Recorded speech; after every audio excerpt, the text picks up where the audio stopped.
Hello, this is Christine. I am with A Naturally Balanced Dog. I am the food specialist there. And today, our topic is going to be about the four different types of separation anxiety for dogs. And we're going to talk about how we could help them through natural alternatives. And my guest tonight is Nancy and Amy from Tallgrass Animal Acupressure Institute. And so welcome, Amy, Nancy. Thank you so much for joining me today. Thank you. Thank you. Yeah, so this is really exciting. So one of the things as when we were kind of talking about doing this together was when you came up with this idea of what we wanted to discuss for tonight. I think it was perfect, particularly because in this day and age, after COVID, I think that overall, the dog community has definitely seen an increase in separation anxiety. So I think this is great opportunity for people to learn something new on how they can help their dogs.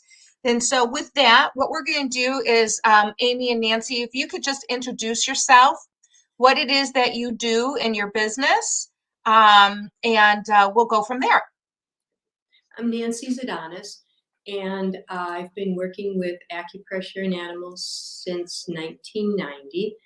And over the course of the years, we've developed and written several books, one for acupressure for horses, one for dogs, and one for cats.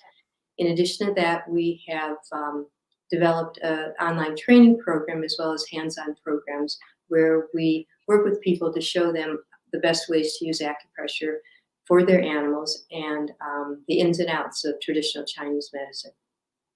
Yeah, of which I have the one for dogs and of course all the charts.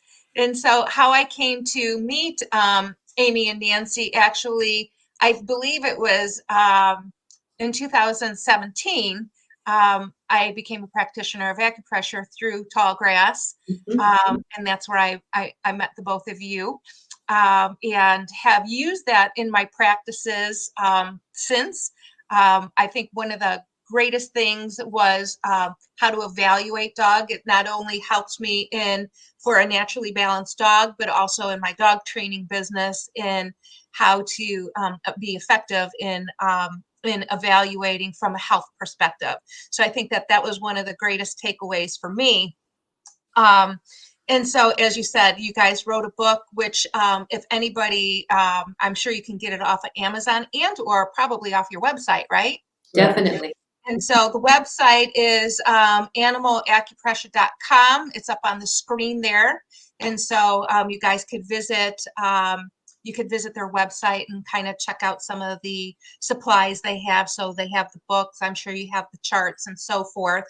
And so let's get started. So for those who are not really familiar with traditional Chinese medicine, can you give us just a brief overview of exactly, how that interacts? Well, Chinese medicine is traditional medicine. It goes back thousands of years, and it really works with how the animal functions within its environment. What we're looking at is how healthy are they within their environment, and is the environment itself healthy for the dog? So when we're looking at it, we're looking not just the energy of the dog's body, but we're looking at everything that influences the health, including nutrition, including behaviors. And that's what brought us to thinking very thoroughly, or more thoroughly, I should say, about the separation anxiety, which has become a major issue given the pandemic. And we're really trying to help people resolve it. There are many different resources, and one is acupressure and acupressure massage. But there's also behaviorists and trainers and who help work with that. And so if we all work together, then the dog is going to have the best outcome. And that's really what we're after with Chinese medicine. what we're doing with ancient medicine is seeing how we go to the root of what's going on, not just what looks like it's going on. We want to see. So in Chinese medicine, there are different, we look at the organ systems and they reflect, especially emotions, they reflect the kind of dog that is responding. So we can kind of detect from their behavior, from how they're functioning at that time, where the root is related to the kind of separation anxiety. Every dog's different, like every human's different. We're all going to respond differently, and we're all going to act differently. So it could be the same exact stimuli, which is the person who protects them, the person who feeds them, the person who takes care of them and gives them comfort and plays with them. Those are all, when you walk out the door, what's the dog going to do? Especially since they're pack animals. When you look at the canine issue, I mean, ancestrally, they are pack animals and you're part of their pack. And at the moment, you're the leader of this pack. And so you're going to influence their behavior dramatically, dependent on their constitution or where they're coming from, their root of their behavior. Does that begin the discussion pretty well? Yeah, sure. Yeah, that's good understanding. For those who are maybe not familiar with how the organ systems work and that they are connected through the meridian points, and those are connected to specific organs, which are connected to behaviors, which are connected to so many different things. So it's a very intricate system, but I think once you understand, you really begin to learn exactly how all of those pieces get put together, which is again why I think it was such a benefit when I went through your training, was to actually learn that everything connects. The mind, body, and spirit, they're all connected into one unit, and when one area is off, it offsets the other. So in some ways, when you're dealing with the dogs that have separation anxiety, we know that those are emotional imbalances, and sometimes working from a physical aspect or something of that nature can help also bring that into balance. So let's go ahead and start. So what we're working with here is Nancy and Amy wrote an article, and I am actually going to put it in the comments section. Can anybody just give me a little thumbs up that you see that the link there in the comment section, just so I know that that you guys are out there and you have access. So if you could just give me a little thumbs up. And Marta Hine says, "Hi, Amy. Hi, Nancy." So some of your little followers. I see that there are people out there. So, okay, Marta, thank you very much for letting us know. So what we've done there is attach the article that you had written. So if anybody wants to read that, that's available for you. So let's go ahead and start with the, hi, Janet. Janet says, yes, she's was able to open the link and she sees the pages there. So thank you for letting us know. So let's go ahead and start with our first type. And so that would be, I think number one was based on fear. And so maybe you could give an explanation of how that works.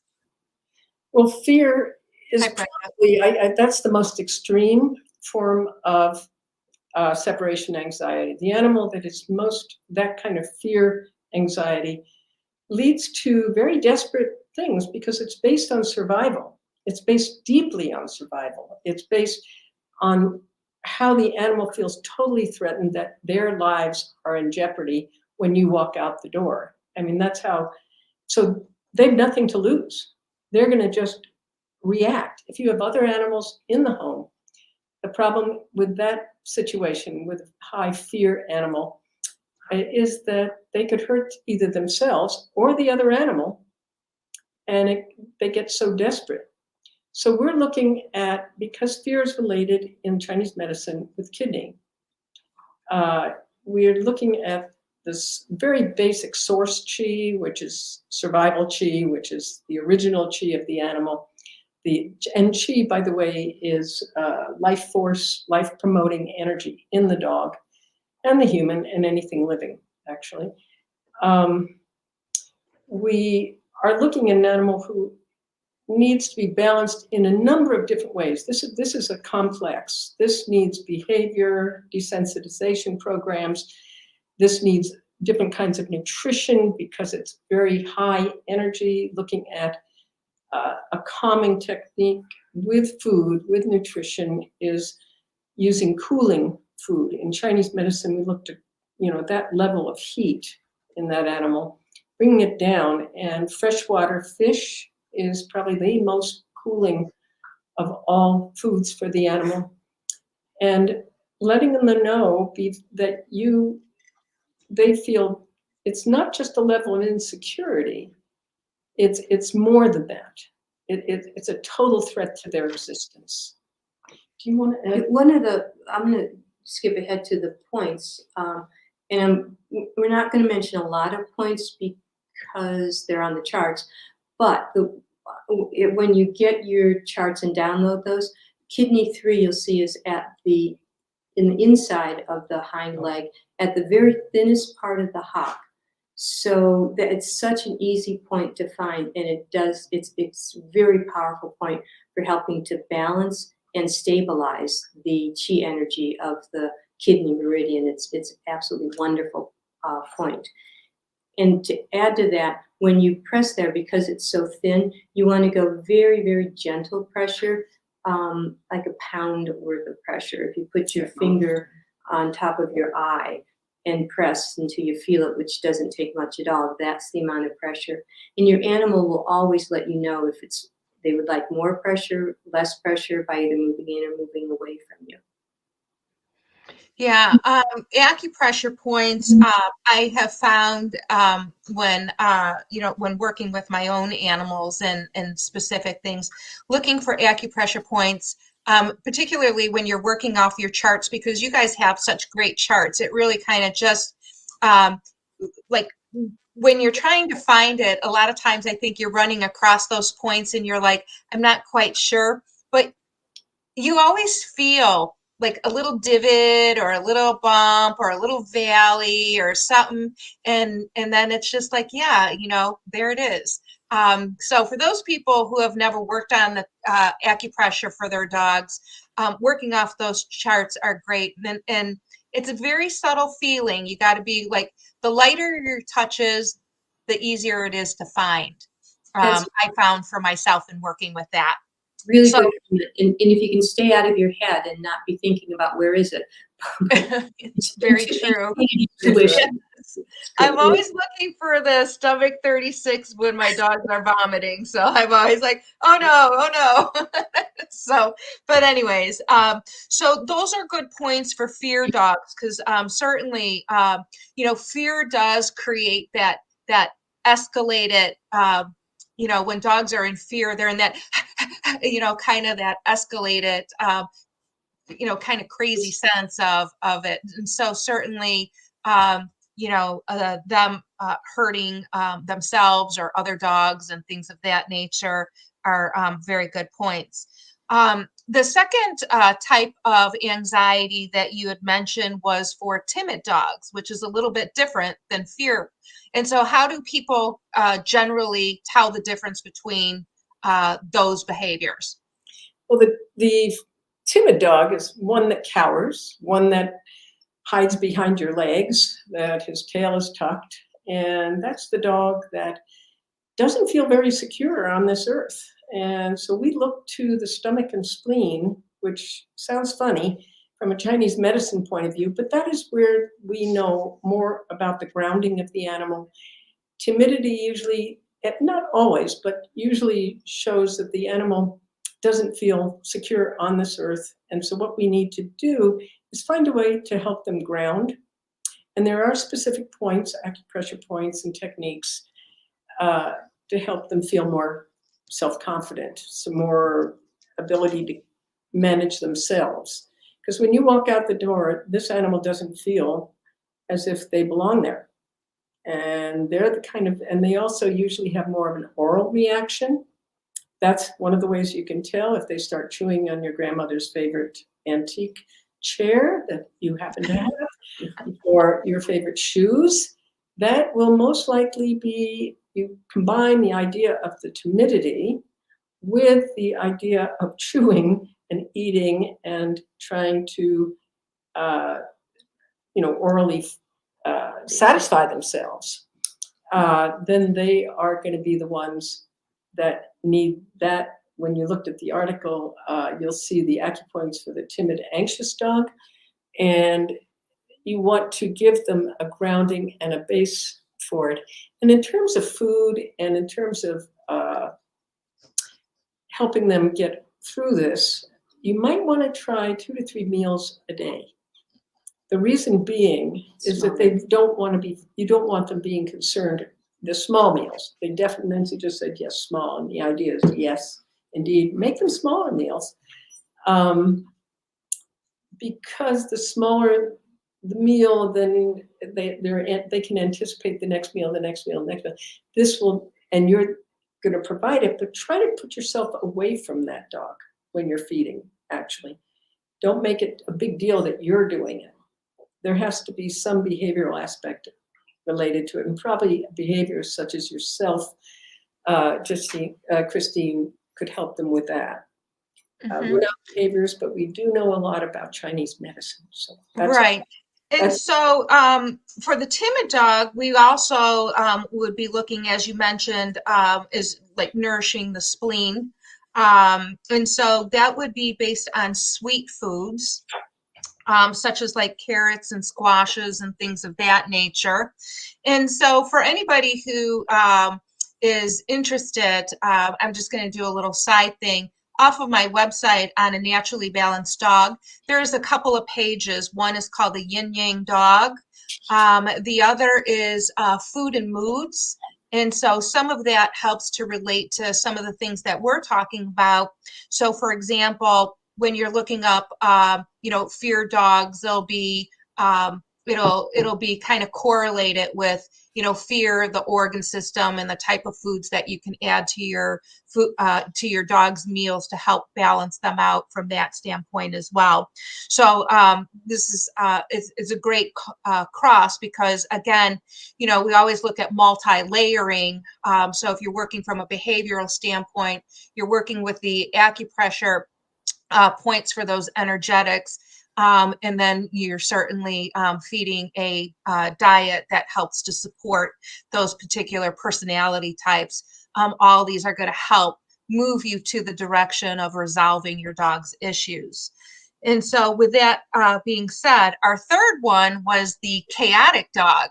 And so I think sometimes some of these behaviors and what you're describing goes beyond just separation anxiety, but as it leads to the dog's personal temperament and personality, the way that they are as well. So I think that the points that you're talking to can also be applied whether there's separation anxiety or not. Would you agree? Yeah. Mm-hmm. Yeah, I think so too. Yeah, the chaotic dog is more the dog that when you come home, he's exhausted. He's been restless. He's been running around looking for you. We happen to have one of those. He happens to be a mini dachshund. He'll run around looking for Nancy no matter what, no matter even if I'm here. He does not feel protected, and he does not feel like he thinks the world has come to a complete chaos because Nancy's not here. And there's a story to that too. So I find it interesting. He was adopted from the shelter in Denver, and Age 6. At age 6. And when we came to the shelter to see him, the helper came in with him, carried him in, and put him on the floor in front of us. And he just sort of curled up. Aww. And so I just sat down on the floor with him and scooted him a little bit over to me.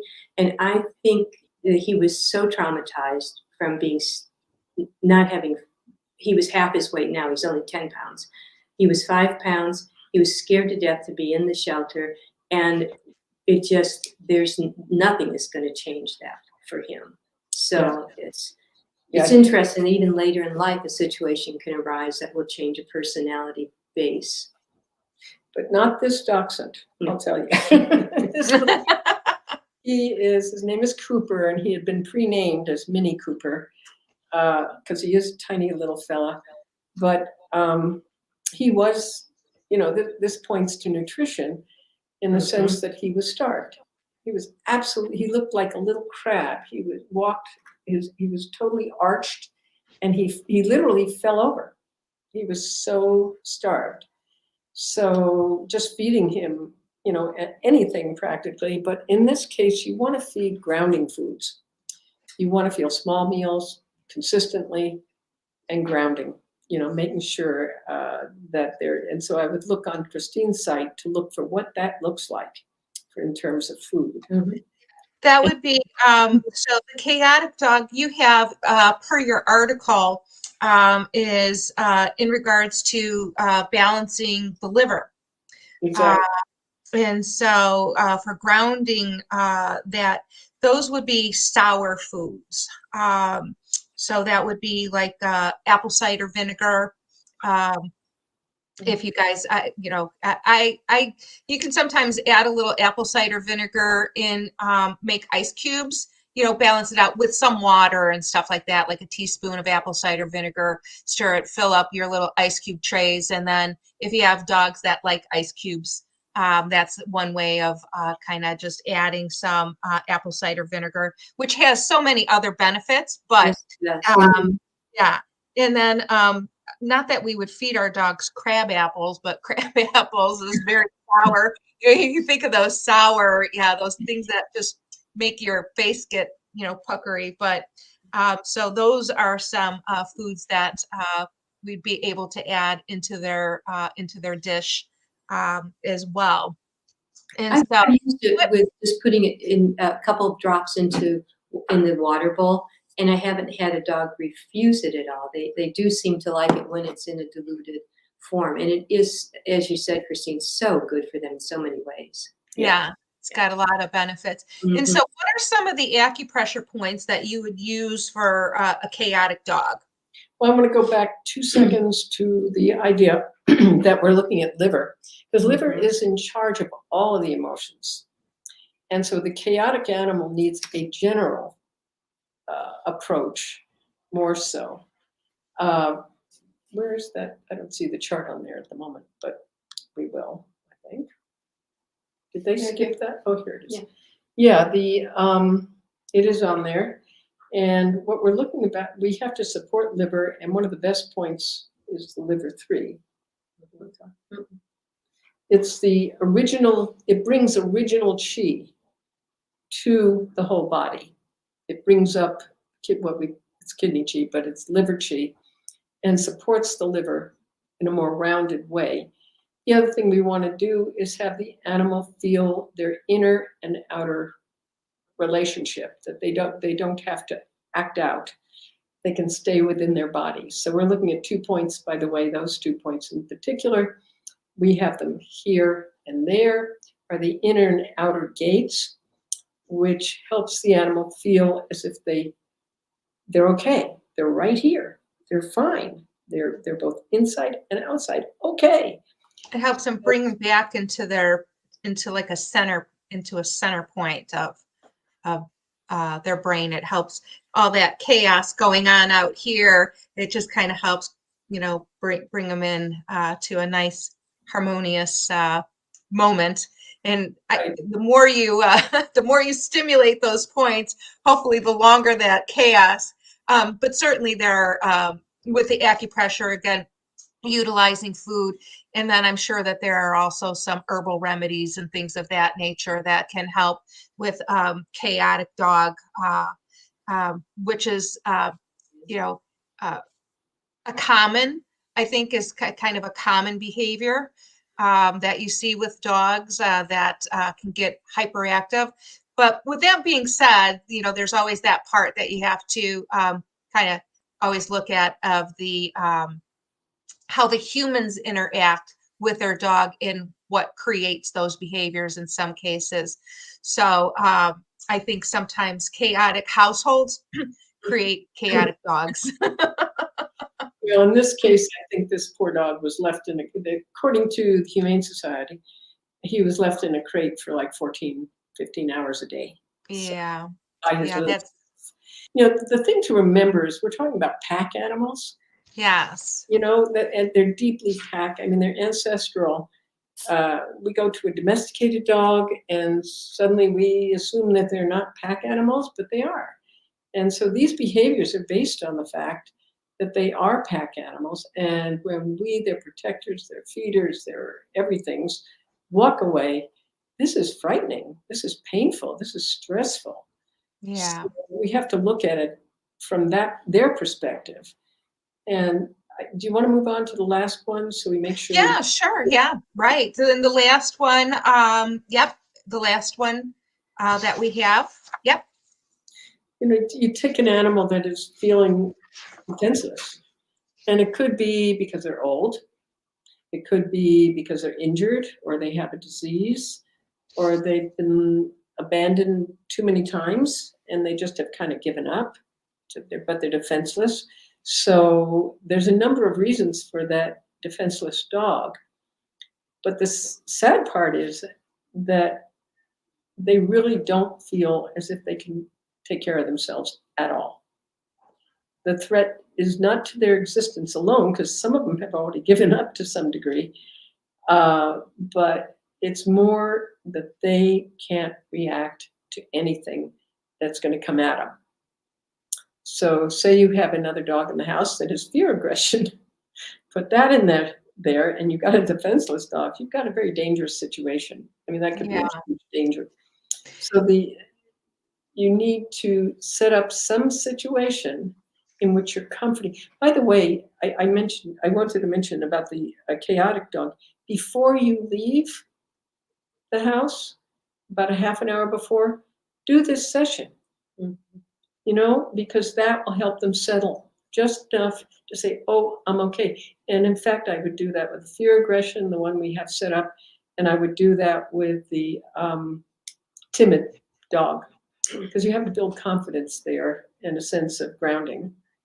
And how frequent would you be doing acupressure for your animals? So if you have any of these types of dogs, what is the frequency that you would do acupressure to help balance that out?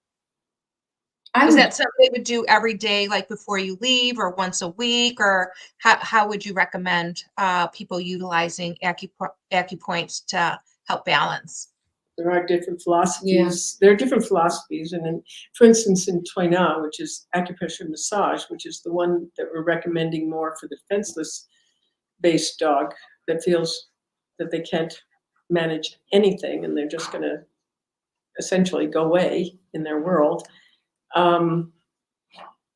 We go with the Toina, which is you can do it for a number of days consistently, and then go to alternate days if it looks like there's improvement, and then even further out, but then take care of a maintenance every third day or so.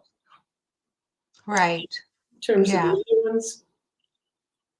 I really think if you start out maybe for the first 3 days, doing it every day, and then give it a day's rest, and watch how your dog reacts. It's easy to say every third day, but it's really better if you pay attention to what your animal's doing and how they're responding to it, and then adjust accordingly. A lot of times you'll get see an improvement or a change. And the change might not be to the positive, what we would consider positive, but just keep going with it too.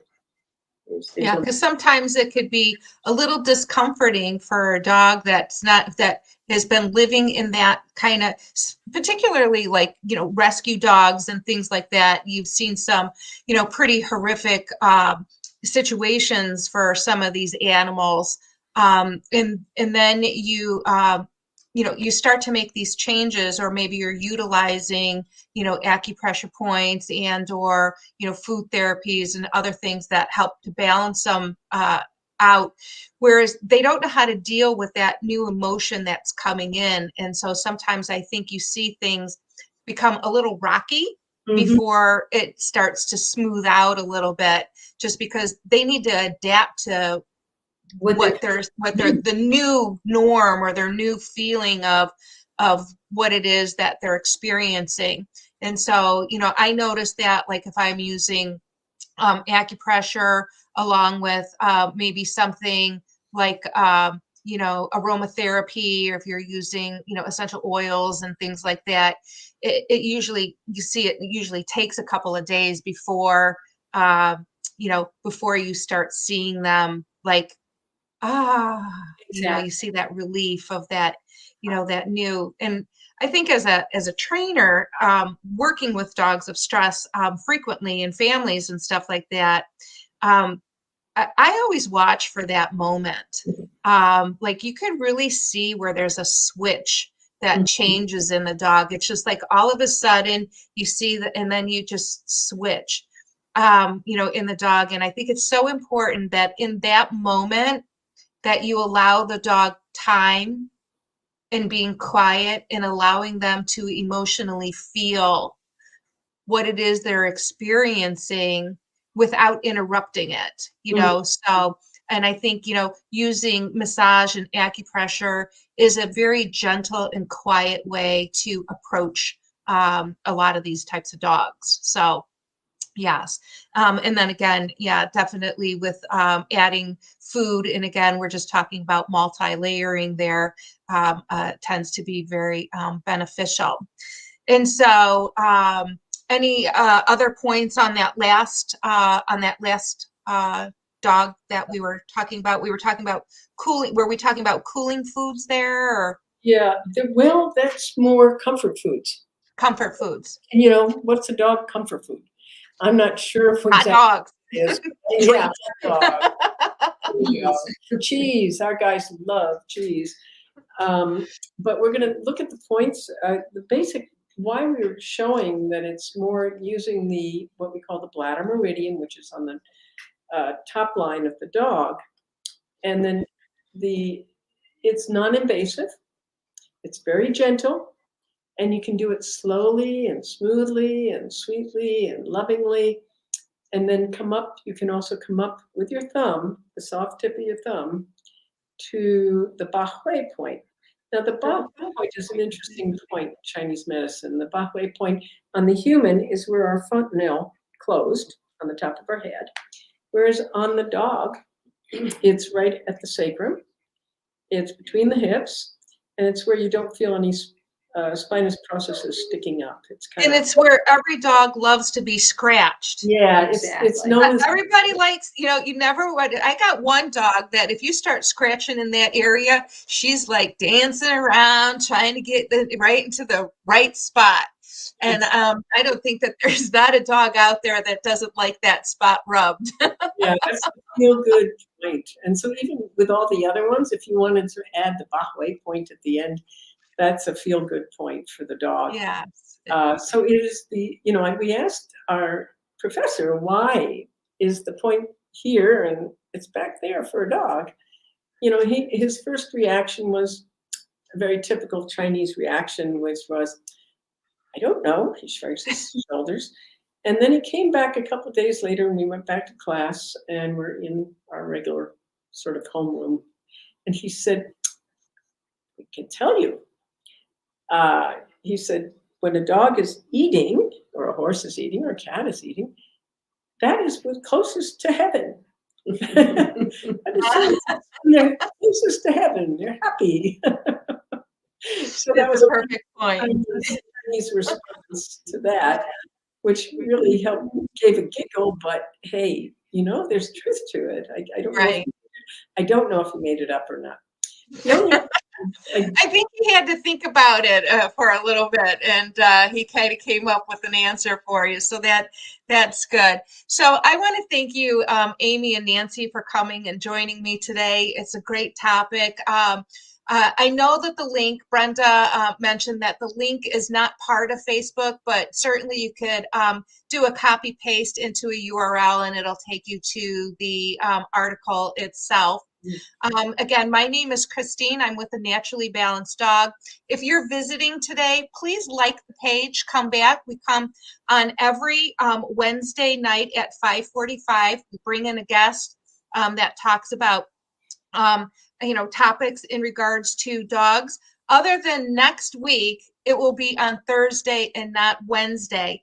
And I will be talking to Krista from Pug and Hound. And we will be talking about vaccines versus titers and the immune supplements that will help support the immune system. And so again, thank you very much for joining us today. Again, my name is Christine with A Naturally Balanced Dog. And if you have any interest in finding out more about foods that you can add, jump on over to the website. You can always contact me through either Facebook Messenger and or email. I'm sure Nancy and Amy can also be contacted off of their website. Do you have a particular way that you prefer to There's a contact? form on the website, and you can use that. You can also just write to tallgrass@animalacupressure.com. Yeah, and check out their resource page where they have their the book. I can't say how much I love that book. I wish I would have grabbed it, but on my book, I've got like every page with a little tab in it, so I can quickly get to. It's a great reference book for anybody who is interested. And those charts are great, so I recommend anybody to head on over there. So again, thank you, everybody. Thank you. Oh, you got your little guy right there. Yes, he gave a little bark and I wanted to make sure everything was okay. This is He looks like a dapple. Pardon me? They call him, is it a dapple? Yes. Yeah. A dapple. They got the little speckles. He's a cutie. Look at that nose. Wait. Well, he's 11. Schnauz, who's been bugging me this whole time. Look at that schnauz. And so, What do you see? Yeah. very nice. All right, you guys. Thank you all so much for joining. We'll have a good night. We'll see you next week. Thank you very much.